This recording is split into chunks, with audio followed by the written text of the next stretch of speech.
Autumn 1944, dusk settles over. Battlefield that no longer has clear lines, the echo of artillery fades into a dull rhythm like a tired heart, refusing to stop beyond the smoke. Under a torn Red Cross flag stands a U.S. field hospital, its tent flaps trembling. In the evening wind, inside the smell of iodine and sweat mixes with fear and exhaustion. Nurses move quietly between stretchers, their hands trembling but steady, their uniforms stained with lives that hung in balance. Two American soldiers carry in a new patient, a Luftwaffe captain barely conscious, his flight jacket still soaked in dried blood and dust, his eyes though half closed still hold the same glacial arrogance of the sky he once ruled. On his wrist a silver watch still ticks, German precision surviving even defeat. A nurse glances at the tag tied to his arm, prisoner of war Luftwaffe. She swallows hard. Just that morning they had treated American infantrymen burned by the bombs men like him had dropped. The tent falls into silence as his stretcher lands on the table. Someone mutters, that one probably bombed London. Another whispers, leave him. Doc, save our boys first. Yet amid the murmurs the young nurse bends over him, her face lit by the dull yellow of a lantern. She sees his chest barely rise and fall. The wound on his abdomen is deep, the color of old rust. Outside, thunder rumbles not from the sky but from distant guns along the Italian front. The nurse presses gauze against the wound. The captain winces, his lips tightening into a stubborn line. She catches the faint smell of aviation fuel still clinging to his hair. It's the scent of death in the air, the same scent that had burned through cities she'd seen in newsreels. No one believes it's possible that a man who once dropped bombs on civilians could now lie helpless beneath the hands of those same civilians' daughters. Yet, here in the flicker of a battlefield lamp, the unthinkable unfolds. The victim becomes the healer and the executioner becomes the wounded. As the nurse steadies her trembling hand, she doesn't think of nations or uniforms, only the pulse she can still feel under the gauze. One life fragile, fading, and suddenly human again. If you value stories like this, don't forget to like and subscribe. It helps preserve forgotten chapters of history. And tell us in the comments, where are you watching from tonight? The order came from the chief surgeon with the sharpness of a commandment to end debate. Do not prioritize the prisoners. Save our men first. His tone cut through the humid air of the field hospital like a scalpel around him. Nurses moved faster, sweat running down their necks, exhaustion hiding behind discipline. The war had reached its cruelest tempo, and compassion was a luxury that time no longer afforded. But amid the mechanical rhythm of orders and heartbeats, one nurse paused. Her name was Lieutenant Mary Donovan, 23 years old, from Boston, who had lost her older brother when his transport ship was sunk by a German bomber in the Atlantic. She had sworn never to forgive, yet when she saw the Luftwaffe captain gasping, his eyes wild with fever, she stepped forward. Don't waste plasma on him, someone warned. He's the enemy. Mary knelt beside the table, her gloved hands trembled slightly as she pressed new bandages against the wound. The captain's breathing grew uneven, his pulse weakened. She whispered, barely louder than her own breath, blood is blood. The room froze for a brief second. Even the constant hum of the generator seemed to stop. The surgeon looked at her, ready to rub her, but then something in her face, determination mixed with sorrow, made him look away. He turned back to his instruments and said nothing. The captain's eyes opened. Halfway disoriented, he stared at her face, at the sweat and grime on her forehead, the small cross on her chain, the exhaustion in her eyes. He tried to speak, but no words came. He had no language for this, for kindness undeserved, for mercy without reason. Nurse nearby muttered under her breath, she's going to get herself in trouble. But no one stopped her. Slowly they others began to move again, their steps quieter, more deliberate, as if afraid to disturb what was happening outside. A convoy rumbled past, headlights casting fleeting bars of light across the tent wall, bright then gone. Inside, Mary tied the final knot on the bandage and reached for a damp cloth. The Luftwaffe captain flinched as the cold touch met his skin. She whispered again. This time not to him but to herself, no. One deserves to die like this. In that moment the entire tent seemed to shift. The noise, the rules, the bitterness. War for just one heartbeat lost its command. Compassion had disobeyed orders, and the silence that followed was heavier than any explosion. No one clapped, no one dared speak, but every pair of eyes that saw her kneel before an enemy would remember it long after. The guns fell silent. Dr. Samuel H. Brooks had been a surgeon long before the war, but that night under the dim glow of a field lamp he felt his hands betray him. The Luftwaffe captain lay before him, blood pooling beneath the sheets, the air thick with the metallic scent of iron and disinfectant. Brooks's hands trembled as he held the needle and thread. He had seen too much blood, but this was different. Only 6 months earlier he had lost his closest friend, Lieutenant Robert Hale, when a German bomb tore through a medical convoy near Salerno. Brooks had helped identify the body himself, the wedding ring still clinging to what was left of a burned hand. Every German uniform since then had felt like a personal insult, and now one of those very men lay beneath his scalpel, the same iron cross still hanging at his chest. Doctor, a nurse whispered, he's losing pressure. Brooks didn't answer. He just stared at the captain's pale face. His mind screamed, let him go. Let this be justice. His hand hovered midair, refusing to move. The room blurred. The rhythm of the patient's shallow breathing echoed against the canvas walls. Then, as if from somewhere distant, his mind recalled the solemn words he had sworn years ago, the Hippocratic oath, I will treat the sick according to my ability and judgment. I will abstain from harm or injustice. The memory struck him with an almost physical weight. He inhaled sharply. Scalpel, he muttered, voice steadier. Now the nurse handed it over. His movements grew deliberate, mechanical. But every stitch felt like stitching shut his own grief. Outside, rain began to fall, first softly, then harder, drumming against the canvas roof like a slow, relentless heartbeat. Inside, drops of sweat rolled down his temple. The wound began to close, the crimson flow finally slowing under his touch. The monitor ticked weakly, then stronger. When it was done, Brooks pulled off his gloves and stared at his hands. They were steady again, but not clean, not really. He sat in silence for a long time, listening to the rain. The captain slept, his chest rising and falling in fragile rhythm. Mary Donovan came over quietly, placing a cup of black coffee beside him. She said nothing. They both watched the wounded man breathe, each lost in their own war of conscience. Brooks finally spoke, his voice low. If we let hatred guide us, he said, we'll never heal a thing, not them, not ourselves. Outside, thunder rolled across the dark horizon. Inside, 2 Americans, 1 nurse, 1 surgeon fought a quieter battle, one that had no medals, no victory parades, but perhaps the only kind of victory that mattered. Morning arrived, gray and heavy. The rain had stopped, leaving behind a damp silence that clung to the tent like fog. Inside, the Luftwaffe captain's eyes fluttered open for the first time since surgery.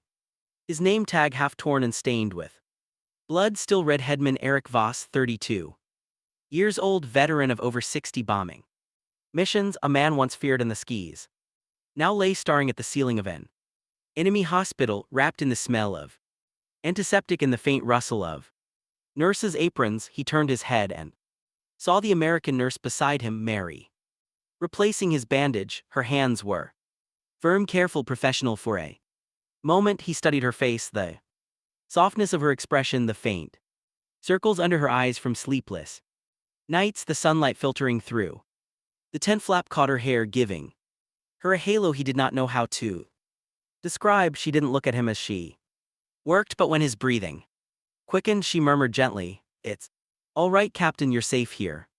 Safe, the word landed like a blow. He almost laughed, a prisoner safe from his enemies. Yet as he looked around, there were no rifles pointed at him, no angry faces, only care, measured and methodical. He remembered the field hospitals of the Reich where Soviet captives were left outside to die, and where compassion was reserved for the pure-blooded. The memory burned with shame. The moment came quietly when she reached for a new roll of gauze. Her fingers brushed his hand. He flinched. She didn't withdraw. Instead, she continued cleaning the wound. Her touch steady, her face unreadable. He noticed her gloves now marked with his blood. Yet she did not wipe them away. She simply whispered, almost done so. He stared at her hands, those small, fragile hands now carrying his pain. Without judgment, his throat tightened. Words formed but dissolved before they reached his lips. Through the thin canvas walls he heard the distant murmur of other wounded men, groans, prayers, the rustle of bandages. The smell of coffee drifted in from outside, mixed with the faint sweetness of morphine. Life, even in war, persisted in strange ways. For the first time since his capture, Voss felt something unfamiliar, not gratitude, not yet. Something more fragile, confusion. Perhaps the kind that comes when an enemy refuses to act like one. As she finished wrapping his wound, Mary met his eyes at last. For a long second neither spoke. Her gaze wasn't warm nor forgiving, but it was human, and that alone was unbearable. He looked away, blinking rapidly, ashamed of the sudden heat behind his eyes. The nurse stood, adjusted the blanket over his chest, and whispered, "Rest now." He did not thank her, but when she left, he turned toward the light falling through the canvas and realized he no longer saw the world in black and white, only in shades of mercy. Night came quietly to the camp. The lanterns along the corridor flickered, their yellow light soft against the canvas walls. Inside the recovery ward, the smell of medicine and old bandages mixed with the faint sound of a harmonica, someone playing near the entrance to chase away the silence. Captain Eric Voss lay awake, his bandaged abdomen throbbing, his mind restless. Around him, American soldiers slept uneasily on nearby CS. He listened. One of them, a young corporal, spoke softly to another about a letter from home. "My little girl just started school," the man said, voice breaking with pride. "She drew me a picture. A blue airplane," said. "It's me." Another soldier laughed quietly. "You'd better come back or she'll build one to find you." Their laughter was weary but real, like men clinging to fragments of normal life. Voss turned his head toward them, pretending to sleep. His hand tightened on the blanket. That word, daughter, struck something deep inside him. He too had a daughter in Dresden, 4 years old, who used to wave at the sky whenever his squadron passed overhead. The last letter from home had reached him months ago. He remembered her crayon drawing of clouds and planes, just like the American story. For the first time, he realized how thin the distance was between them. These were not faceless enemies, they were fathers, sons, men who prayed, feared, and loved. He closed his eyes and tried to imagine his daughter in that nurse's place, tending to someone like him. Would she show the same mercy? Later, when the lights dimmed, the harmonica fell silent.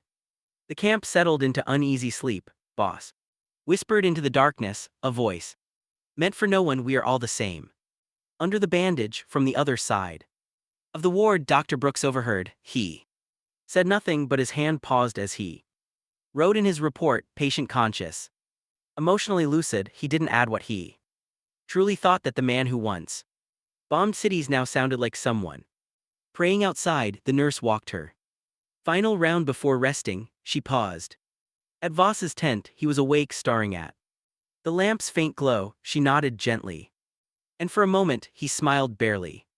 There was no grand revelation, no apology spoken aloud, just the soft recognition that survival itself was not the same as living, and that healing was something both sides needed. And to you, watching now, if you had stood there that night, hearing a German pilot whisper human truths among his enemies, what would you have felt? Would you still call him the enemy, or simply another wounded man in a war that wounded everyone? Weeks passed, and winter winds began to sweep across the Italian hills, carrying with them the smell of rain and gunpowder. The war outside raged on, but within the wire fences of the American field camp, something was changing quietly, invisibly, like frost melting beneath sunlight. The infirmary had become a place not only of recovery, but of Awakening each morning the American.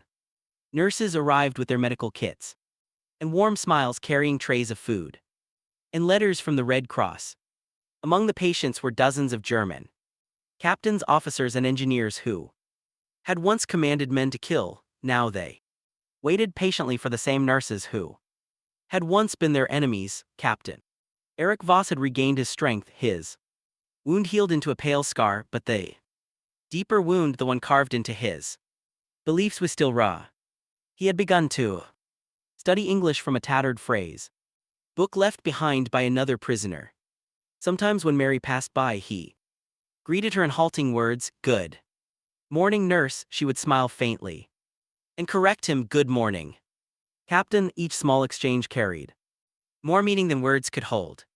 Around them, other German officers followed his example. One carved wooden figurines from scrapwood, leaving them secretly on the nurses' desks. Another painted a crude but heartfelt picture of a nurse tending to the wounded. Captioned in broken English, "No hate, only life." The Americans noticed the change. Dr. Brooks, observing from his desk, wrote in his daily log, "Behavioral shift among PS, cooperation. High requests for English books and church attendance increasing." He did not mention how many of the nurses found small gifts waiting near their stations.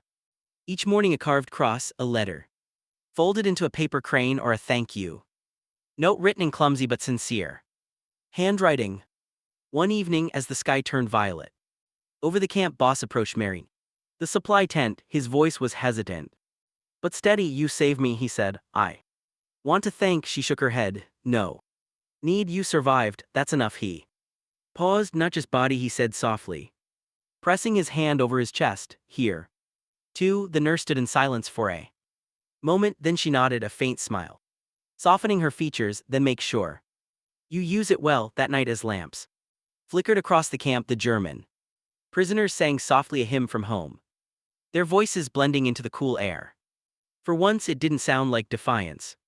It sounded like prayer. "And now I ask you, could mercy truly be stronger than victory? Could compassion disarm what bullets never could?" Write your answer below, because even decades later, the world is still asking the same question. Spring 1946, the war had ended, leaving Europe a landscape of rubble and silence. The camps that once held thousands of prisoners now stood half empty, their barbed wire sagging under the wind. Captain Erich Voss, thinner but alive, stepped off a transport ship in Bremen with a single suitcase and a healed scar beneath his ribs, the last trace of a war that had broken both his body and his convictions. Before leaving America, he had asked for one thing, a piece of paper and an envelope. He sat on the bunk of his barracks, his handwriting still shaky from old injuries, and wrote, "To the nurse who saved a life she did not have to save. I once believed strength was measured by how much one could destroy. Now I know it is measured by how much one can heal. You did not defeat me, you changed me." He signed it simply. Voss folded it and slipped in a small pressed flower he had kept from the Texas field where he once been allowed to walk under guard. Then he gave it to a Red Cross volunteer, uncertain if it would ever reach her. 20 years passed. 1966.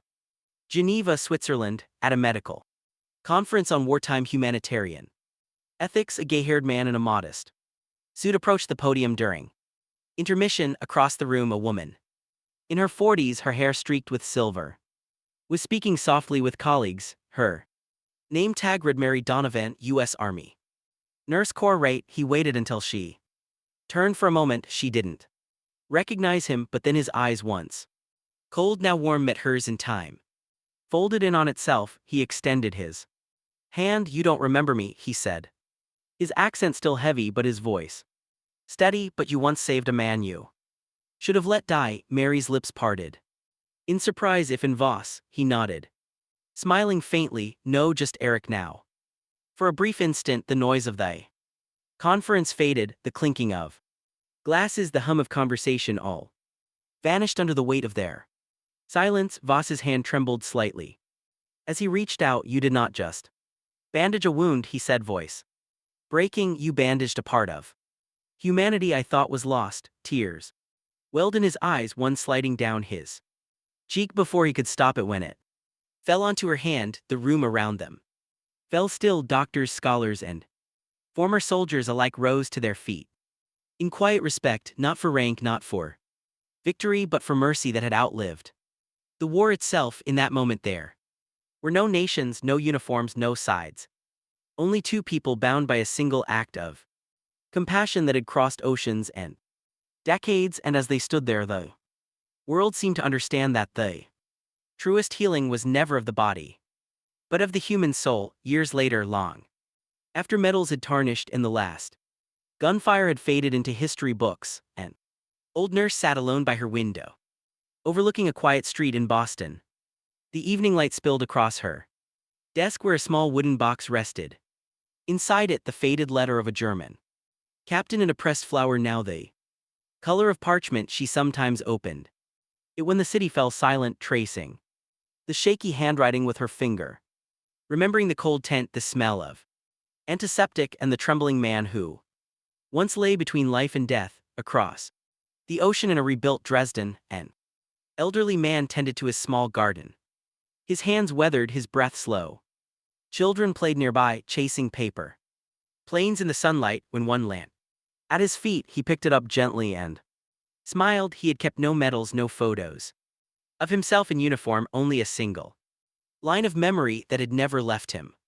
Blood is blood, history often remembers. Wars through number 6 years, 60 million dead, thousands of cities lost. But hidden among those statistics are moments like theirs, too quiet to be recorded, too small to be celebrated. Nurse defying orders, a surgeon trembling between hate and duty, a pilot learning that mercy can be more powerful than any weapon. Together they formed the invisible victories that no monument will ever name. Theirs was not a love story, nor even a friendship. It was something rarer, the fragile reconciliation of souls once taught to hate, and perhaps that is why it still lingers like the echo of a lullaby, heard after the war is over. When people ask what truly ends a war, the answer is not peace treaties or parades. It is a single act of compassion that ripples outward long after the fighting stops. Because empathy, once given, does not die, it multiplies quietly, endlessly, across generations. So the next time you see an old photograph of nurses in white or soldiers in black and gray, look closer. Behind every bandage, behind every scar, there is a story of someone who chose to heal instead of hate, and maybe in that small act, humanity finally learned what victory really means.